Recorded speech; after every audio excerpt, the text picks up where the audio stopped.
Previously, en La Casa de Papel.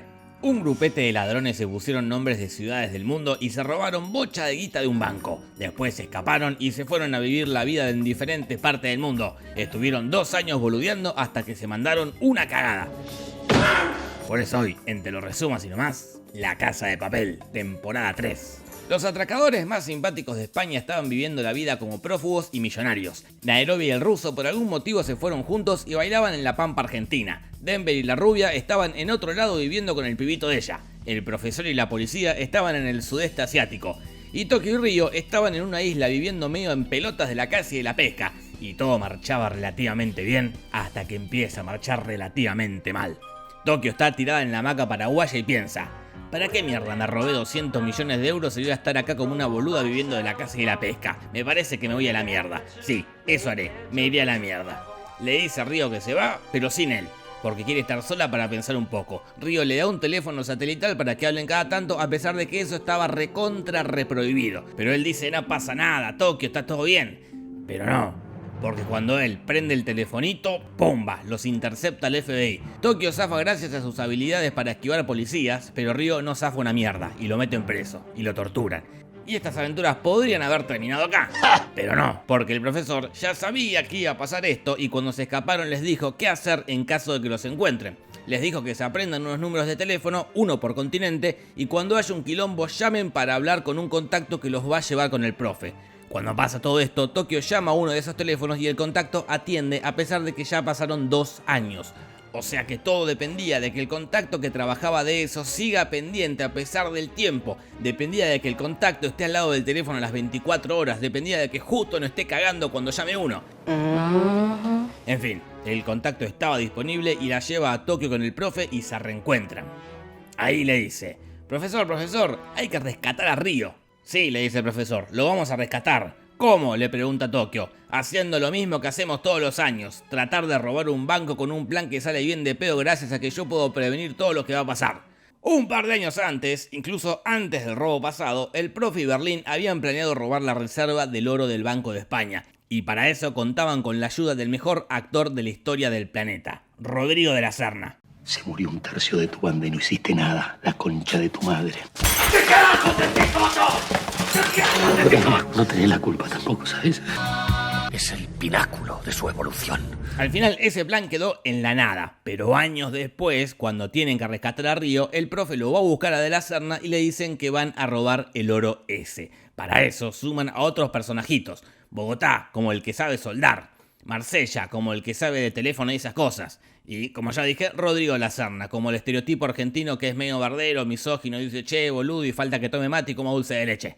En fin, y el plan es el siguiente. Mandan un Zeppelin sobre Madrid que tira casi toda la guita que ganaron en el robo pasado, eso para que la gente se agolpe en la zona frente al banco. Después el profe hackea los televisores de la calle para anunciar que volvieron y que van a robar el oro. Todo eso para que el gobierno mande fuerzas militares a proteger al banco. Con la ayuda de 200 hackers pakistaníes que no se sabe de dónde salieron ni cómo los contrataron, el profe escucha cuál es la célula militar que va a ir a custodiar el banco y la muchachada se hace pasar por esa célula militar para ir antes y meterse en el banco.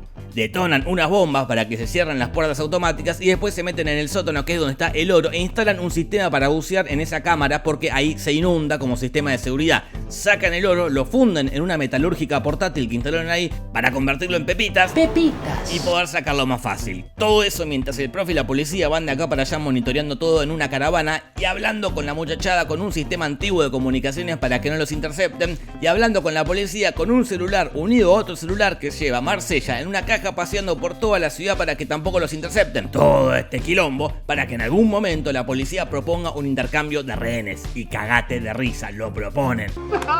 La muchachada larga un par de rehenes y el FBI les entrega a nada más, ni nada menos, ni nada más que a Río.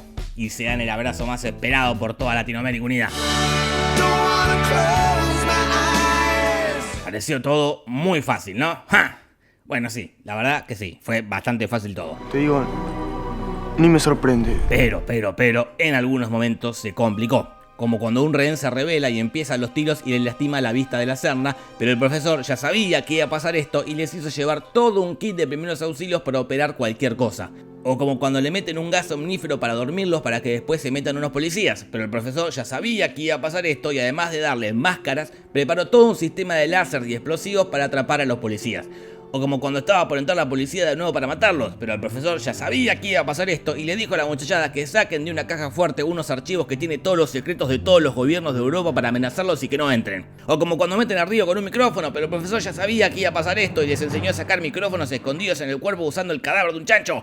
O como cuando casi atrapan al profesor y a Raquel, pero el profesor ya sabía que iba a pasar esto y preparó todo un sistema de camuflaje que dependía pura y exclusivamente de que los atrapen en una zona boscosa al mismo tiempo que distraen a la policía, haciéndoles creer que la muchachada se escapa usando un bonito sistema de sonidos caseros y un hurón con un GPS. Oh, chabón, qué estresante es ser el profesor. Tiene que estar 47 pasos adelante del resto del mundo. Igual también hay que tener en cuenta el factor suerte, porque bueno, tienen bastante ojete. Como cuando el profesor y la inspectora se les queda la camioneta justo cerca de una casa donde la gente que vive los quiere y no los denuncia. O como cuando se le mete en la caravana un inspector de la Guardia Civil y revisa todo menos la parte que tiene los equipos. O como cuando le sacan el micrófono a Río y dan por hecho que solo tiene uno, y tiene uno. O como cuando hackean cosas, hablan por radio, hablan por teléfono y nunca descubren su ubicación a pesar de que Río apenas prendió un teléfono y al toque saltaron todas las alarmas y al toque descubrieron dónde estaba y al toque mandaron a toda la policía estando segurísimos de que era él. Pero a pesar de todos estos quilombos, la muchachada tiene tiempo para tener un montón de charlas súper profundas. Como la charla de estar enamorado es para los valientes, la charla de no sos vos soy yo, la charla de yo te voy a enseñar a levantarte minas y la charla de aguanta Argentina, ustedes nos robaron el oro. Y el sudaca que vino a repatriar el oro que ustedes saquearon, hijo de puta. ¡Oro bañado en sangre americana! ¡Ritualistas satánicos!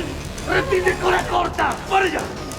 Ah, y hablando de momentos libres, no puedo dejar de mencionar todos esos momentos donde los personajes se ponen a bailar, como este. María, mi vida, mi amor. Como este otro.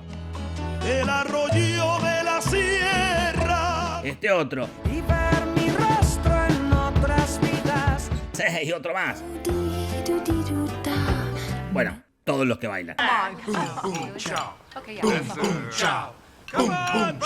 Bueno, volviendo a la trama. La cosa estaba saliendo joya, pero se complica mal, ¿eh? Porque un dron encuentra al profe y a la inspectora. El profe se sube a un árbol y se camufla ahí, pero la inspectora no puede subir y se tuvo que esconder en un gallinero donde la atrapó la policía. Y pasó lo peor. La inspectora muere. ¡Sal de ahí! ¡Sal de ahí!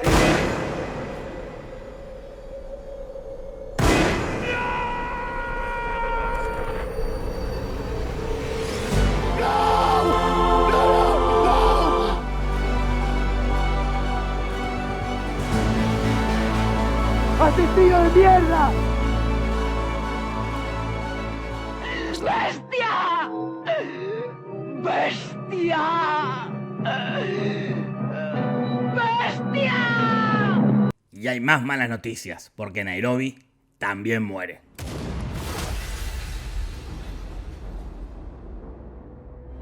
¿Por qué no me llevas a mí también, ¿Por qué no me llevas a mí, carajo? La cosa es que el profesor se recalienta con todo lo que pasó y da la orden final. Esto es una guerra. Actúa en consecuencia.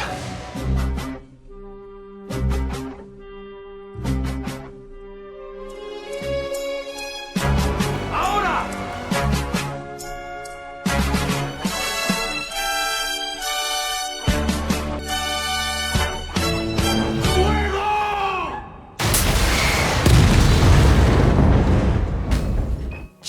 Entonces, cuando están por entrar los minicos al banco, ¡pum! Los hacen mierda, dejando todo listo para la temporada 4. Datos que serán de vital importancia para el desarrollo de la temporada. 1. La inspectora en realidad no está muerta. Le hicieron creer al profesor que se murió. Pero seguramente el profesor ya sabía que iba a pasar eso. 2. Nairobi capaz que tampoco está muerta. Nunca se sabe. 3. El tipo este de la temporada pasada se metió en el banco. 4. En algún momento Nairobi se enamoró del ruso y en algún momento el ruso se enamoró de la Serna. Pero no lo juzgo. Obviamente te enamorás de la Serna. Esto fue La Casa de Papel resumido sin más. Si querés ver las temporadas anteriores te la dejo acá. Y si querés ver otra cosa también te lo dejo acá. Y no te vayas sin hacerle caso a mi tía Marta. Pegale una suscribida al canal y anda a contarle a tus amigas y amigos.